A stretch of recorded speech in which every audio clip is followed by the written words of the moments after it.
Canım kayıttın mı? Canım geldim. Sana ne oldu? Yüreğim ağrı. İlaç vereyim mi? Ma tut. Ben barıp 5 dakika yatayım, her şey geçer, sağ ol. Ya sen anda ne saklaysın? Kelen aşağıyık.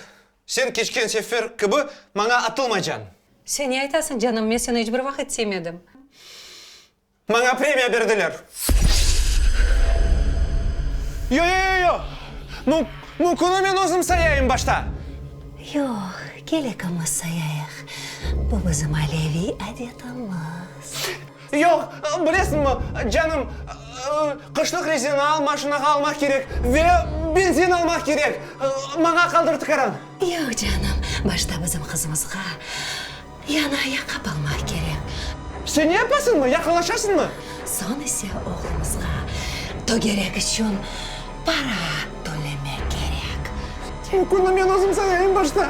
En esası, başta internet dükkanından benim simarişini almak gerek. Sen ne istiyorsun benden? Paralarını almak isteyeyim.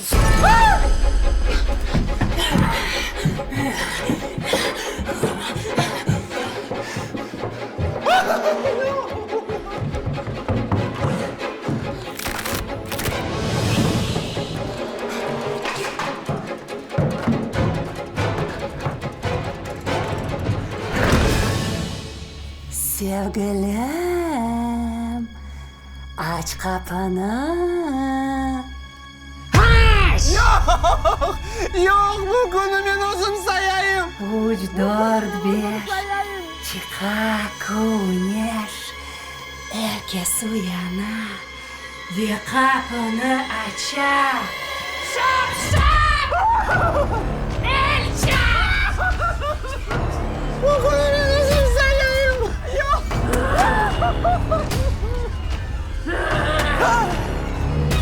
Yok. Koyancığım tutuldu. Yok. Yok.